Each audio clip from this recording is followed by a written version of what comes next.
Hola, soy José Luis. Y hoy vamos a adentrarnos juntos en otro caso escalofriante que sacudió los cimientos de la Ciudad de México. Era el 6 de noviembre del año 2014, cuando elementos de la policía capitalina realizaron un macabro hallazgo. Restos humanos fueron encontrados en un terreno baldío, ubicado cerca de una de las salidas de la ciudad. Se trataba de parte de un torso, abandonado a la intemperie. Días después, bolsas con brazos y piernas aparecieron esparcidas en distintos puntos de la capital. Pero lo que más horrorizó a los agentes fue un detalle particular y aterrador: los miembros carecían completamente de dedos. La alarma se encendió de inmediato. Todo indicaba que un criminal de extrema violencia andaba suelto por las calles de la metrópoli. La policía organizó operativos intensivos. Patrullas y escuadrones peinaron las zonas conflictivas con un solo objetivo: encontrar la cabeza y el resto de las extremidades de aquella víctima y evitar que un posible asesino serial volviera a atacar. En ese momento, nadie tenía dudas. Lo que se estaba enfrentando era la obra de un sádico despiadado, tal vez incluso un asesino en serie. La cabeza y los dedos nunca fueron hallados.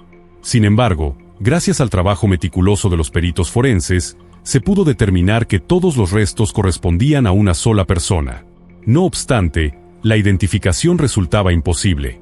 La falta de huellas digitales y piezas dentales impedía saber quién era la víctima. Esta historia nos lleva a la vida de Alejandra Lafuente, una mujer residente de la capital. Morena intensa, con una melena espectacular y unos ojos castaños brillantes, enmarcados por unas pestañas tan negras como el carbón. Su figura atlética era resultado de una disciplina férrea. Practicaba fitness, yoga y ejercicios de respiración. Alejandra era amante del cuidado personal. Pasaba horas en salones de belleza, sesiones de masaje y spas. Cuando el clima lo permitía, se le podía ver tomando el sol en la playa mientras estudiaba.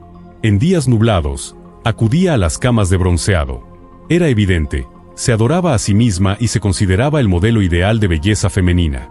En lo profesional, Alejandra tampoco se quedaba atrás. Hija de Alberto Dente, un renombrado psiquiatra y doctor en ciencias, famoso tanto por sus investigaciones como por sus controvertidos experimentos con pacientes mentales. Para Alejandra, su padre era una figura casi divina. Quería seguir su legado.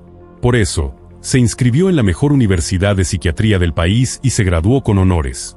Su inteligencia aguda, perseverancia y las conexiones de su padre le permitieron desarrollar una tesis sobresaliente sobre el síndrome maníaco. Sin embargo, no siguió ejerciendo como psiquiatra. Su interés derivó hacia la psicoterapia. Gracias al respaldo económico de su familia, obtuvo una licencia y abrió su consultorio en un moderno centro de negocios en pleno corazón de la ciudad. Pacientes no le faltaban. Pero había una condición: solo atendía mujeres. Mujeres con trastornos alimenticios, depresiones, problemas sentimentales o baja autoestima. Alejandra ayudaba a resolver conflictos familiares, aunque, irónicamente, su vida personal era un verdadero caos. Su primer matrimonio fracasó, pero de esa unión nacieron dos niñas encantadoras, con los ojos de su madre y el sentido del humor de su padre. Alejandra no se dejó vencer. Tener hijas no era excusa para dejar de lado sus aspiraciones. Aún soñaba con encontrar a ese hombre ideal que no solo fuera su compañero, sino también un buen padre para sus pequeñas. Tiempo después de la separación, su exesposo, cuyo nombre permanece bajo resguardo, solía visitar la casa los fines de semana. Era parte del acuerdo informal. Él pasaba tiempo con las niñas y ayudaba en lo que hiciera falta. Pero lo que nadie sabía es que aquella visita sería la última. Alejandra le pidió que entrara por la parte trasera de la casa, alegando que la cerradura de la entrada principal estaba averiada. Él obedeció, sin imaginar lo que estaba a punto de ocurrir. Ella le comentó que su hija menor se estaba bañando, y le pidió que la vigilara. Sin sospechar nada, él se dirigió al baño. El silencio era inquietante. No se escuchaban caricaturas, ni risas infantiles. Al llegar al baño, notó que había cinta adhesiva en el piso. La tina estaba llena, pero no había niña alguna. Fue entonces cuando lo sintió. Un golpe seco, brutal. Alejandra, de pie tras él, lo había atacado con un martillo. El primer impacto fue devastador. Luego vino el segundo. Cayó al instante. La sangre brotaba en torrentes. El suelo, las paredes, todo quedó cubierto por la tragedia. Según los expertos forenses, no tuvo oportunidad de salvarse. La muerte fue casi inmediata. Y como si el horror no fuera suficiente, su hija mayor, que regresó temprano de casa de una amiga, presenció el escenario más oscuro imaginable. Ya antes habían presenciado peleas entre sus padres, pero nada se comparaba con esto. Alejandra ya mostraba señales de inestabilidad emocional. Se sabía que tenía episodios de violencia. Amigos habían notado cómo llegaba a agredir a su esposo, e incluso vieron arañazos en sus brazos y cuello. Los vecinos también eran testigos frecuentes de gritos, escenas de histeria y comportamientos completamente fuera de lugar. Pero esta vez todo se salió de control. La niña, presa del pánico, salió corriendo de la casa gritando por ayuda. Afortunadamente, un vecino acudió de inmediato y al ver la escena, no dudó en llamar a la policía. En cuestión de minutos, las patrullas llegaron al domicilio. Alejandra, la psicóloga, fue detenida en el acto y acusada formalmente de homicidio. En la estación, fue encerrada en una celda donde pasó un mes entero mientras esperaba su primera audiencia. Durante el juicio, Alejandra negó rotundamente su culpabilidad. La defensa presentó una versión que buscaba justificar los hechos como un acto de legítima defensa. Según los abogados, el exesposo era un hombre enfermizamente celoso, obsesionado con la idea de que Alejandra introducía hombres a escondidas en la casa, lo cual, según él, podía afectar negativamente la salud mental de sus hijas.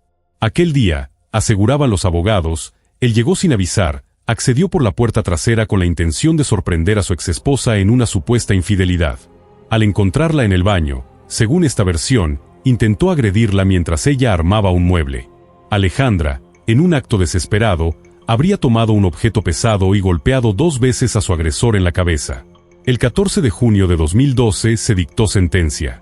Tomando en cuenta las pruebas de la defensa y la situación familiar, especialmente la presencia de 2 niñas pequeñas, el tribunal condenó a Alejandra a 1 año y 4 meses de prisión. Sin embargo, gracias a la influencia de su padre y la hábil actuación de sus abogados, la pena fue conmutada por una sentencia condicional. Pocos meses después, se presentó una apelación con la intención de desestimar por completo los cargos. El argumento, defensa propia. Organismos defensores de derechos humanos se sumaron al caso. Alegaron que Alejandra era una víctima más de violencia doméstica, una mujer que simplemente se defendió de un agresor. El caso fue reabierto y, en una nueva revisión, el tribunal emitió un fallo absolutorio. Alejandra quedó en libertad. Tras su liberación, Alejandra retomó su trabajo como terapeuta. Su nueva imagen, la de una mujer sobreviviente de violencia de género que luchó y venció, la catapultó entre sus potenciales clientas. Se convirtió en símbolo de resistencia femenina, en una heroína para muchas mujeres que enfrentaban problemas similares. Su fama creció. Fue entonces cuando apareció en su vida Alan Carrera Qua, un prominente empresario mexicano. Hijo de Adrien Carrera Francis, un exfuncionario de los servicios especiales del Distrito Central, Alan era alto, apuesto, imponente. Su padre, una figura poderosa en su momento, había caído en desgracia cuando uno de los fraudes financieros de su hijo salió a la luz. A raíz de eso, Adrien fue destituido. Detrás del emporio que Alan construyó, una cadena nacional de tiendas de materiales para construcción, había un oscuro secreto. Parte del negocio estaba vinculado con el crimen organizado. Aunque pocos lo sabían, Alan tenía participación en una red criminal dedicada al tráfico de sustancias psicotrópicas hacia los Estados Unidos. Su base de operaciones estaba en una ciudad fronteriza, protegida por policías corruptos. Esa célula criminal controlaba una porción considerable del tráfico en el sur del país. La relación de Adrien con las actividades ilícitas de su hijo quedó al descubierto. Las autoridades lograron obtener una declaración de él, lo que le costó una sentencia de 20 años de prisión. No obstante, el 18 de julio del año 2000, Adrien Carrera fue liberado antes de tiempo gracias al programa de protección a testigos. Desde su liberación, se dedicó de lleno al crecimiento del negocio familiar y a apoyar a su hijo. Alan, influenciado profundamente por su padre, se convirtió en empresario apenas terminó la universidad. Tenía un talento especial para dirigir negocios, y uno de sus mayores logros fue hacerse cargo de una tienda de electrodomésticos, que pese a su tamaño modesto, le generaba buenas ganancias. Aunque siempre estuvo rodeado de mujeres, Alan permanecía enamorado de su amor de juventud, una compañera de secundaria con quien llegó a casarse. Tuvieron una hija hermosa, pero el exceso de trabajo y su constante ausencia terminaron por desgastar el matrimonio, que concluyó en divorcio. La ruptura le costó mucho a Alan. Hundido en la tristeza y consumido por la soledad, comenzó a beber. Lo que al principio era una válvula de escape, pronto se convirtió en una adicción. Intentó salir de esa espiral oscura por diversos medios: libros de autoayuda, grupos de alcohólicos anónimos, terapias alternativas. Nada funcionaba, hasta que el destino lo llevó a consultar al afamado psiquiatra Alberto Dente, el padre de Alejandra. Curiosamente, la exesposa de Alan también atravesaba un momento difícil. Alberto, respetuoso del código ético, les informó que no podía atender a ambos. Así que, sin revelarles que Alejandra era su hija, recomendó a la mujer que acudiera con ella. Alejandra, astuta y observadora, pronto detectó que el exesposo de su paciente era un hombre interesante, atractivo, de buena posición económica y emocionalmente vulnerable. No tardó en imaginar el potencial de esa conexión. Sin pensarlo demasiado, fue entonces cuando Alejandra, con una mezcla de sutileza y cálculo, le pidió a su paciente que llevara a su exesposo a una nueva sesión. Según ella, era posible resolver su conflicto en un solo encuentro, romper, de una vez por todas, ese lazo emocional que aún los unía. Pero lo que nadie sabía es que esa sesión era solo una excusa. El verdadero objetivo de Alejandra era seducir a Alan Carrera. Desde los primeros minutos, Alejandra desplegó su plan con precisión. Sonrisas discretas, contacto visual prolongado, halagos encubiertos. El resultado no se hizo esperar. Terminando la sesión, fue Alan quien, fascinado, le ofreció un café para seguir conversando sobre sus problemas familiares. Para guardar las apariencias, Alejandra fingió negarse al principio. Habló de la ética médica, de su compromiso profesional. Pero esa misma noche, salieron juntos. Pronto, la relación se volvió un romance en toda regla. Sin embargo, la exesposa de Alan descubrió lo que estaba ocurriendo y quedó devastada. En un arrebato, consideró denunciar a Alejandra ante el Comité de Ética Profesional. Pero no lo hizo. Alejandra, con su ya conocida astucia, logró persuadirla. Le hizo creer que todo se trataba de celos, de su incapacidad para dejar ir a su exmarido, y que, aferrarse así, no la llevaría a un futuro feliz. Finalmente, la exesposa no presentó ninguna queja, y dejó de asistir a las sesiones. Mientras tanto, la relación entre Alejandra y Alan avanzaba a toda velocidad. Apenas a unos meses de su primera cita, decidieron mudarse juntos. 2 meses más tarde, legalizaron su unión. Alan, enamorado, no sospechaba nada. No conocía el oscuro pasado de su prometida, ni los verdaderos motivos detrás de su primer divorcio. En abril de 2014, Alan aprovechó un fin de semana para visitar a sus padres. Era la ocasión perfecta para hablarles de Alejandra y de la inminente boda. Pero sus padres quedaron perplejos. ¿Cómo era posible que nunca antes hubieran oído hablar de ella? Aquella mujer no existía en su radar. Y eso, viniendo de su hijo, era muy extraño. Una semana después de esa visita, se registró oficialmente el matrimonio. Alejandra pidió expresamente que no se enviaran invitaciones a amigos ni familiares. Dijo que la boda sería modesta, por razones de presupuesto. Pero más tarde se descubriría que el único invitado de su parte fue su propio padre. Al principio, la vida de la nueva pareja parecía un cuento de hadas. Jóvenes, felices, con muchos planes y deseos. Pero la armonía no duró mucho. Alejandra no tardó en mostrar su verdadera cara: temperamental, inestable, emocionalmente volátil. Los problemas comenzaron a aflorar. Alan, reservado por naturaleza, nunca compartía detalles de su vida privada con sus amigos. Pero incluso ellos notaron que algo había cambiado. El matrimonio ya no irradiaba felicidad. Después de la boda, a la que sus padres no fueron invitados, Alan se distanció por completo de su familia. Dejó de llamarlos. Ya no los visitaba. Sus pocos amigos notaron que Alejandra era cada vez más inestable, nerviosa. Perdía la paciencia con facilidad. Después de algunos episodios incómodos, Alan prefirió reducir las salidas con ella. Las discusiones en casa se volvieron cosa de todos los días, muchas veces sin motivo alguno. Una noche, según su propio testimonio, Alejandra revisó el celular de su esposo. Lo que encontró la dejó helada: mensajes subidos de tono con otras mujeres, fotos, conversaciones. Según ella, eso fue la gota que derramó el vaso. En la corte, Alejandra alegaría que Alan la golpeaba, la insultaba, la humillaba y que además le era infiel. ¿Cómo podía seguir al lado de alguien así? Lo extraño es que, en vez de acudir a terapia, como lo haría cualquier profesional en su situación, Alejandra no hizo nada por salvar su matrimonio. Al contrario, al convencerse de la infidelidad de su esposo, decidió aplicar un método que ya conocía: Y esta vez, planeó todo con frialdad quirúrgica. Mientras Alan continuaba con su rutina, sin sospechar nada, Alejandra dedicaba sus días a diseñar el asesinato perfecto. Alan seguía siendo un hombre metódico, responsable. Aunque rara vez hablaba con su familia, jamás se perdía el festejo anual del cumpleaños de su abuelo. Era una tradición sagrada. Y como cada año, Alan asistió. Pero ese día, sus padres fueron claros: su esposa no era bienvenida. Esa tensión hirió profundamente a Alejandra y alimentó aún más el rencor. Nadie imaginaba que esa sería la última vez que verían a Alan con vida. El 31 de octubre de 2014, se envió desde su teléfono un último mensaje de texto a su familia. Decía que había llegado bien a casa después de la fiesta. Fue el último rastro de él. No volvió a contestar llamadas. No se presentó a trabajar.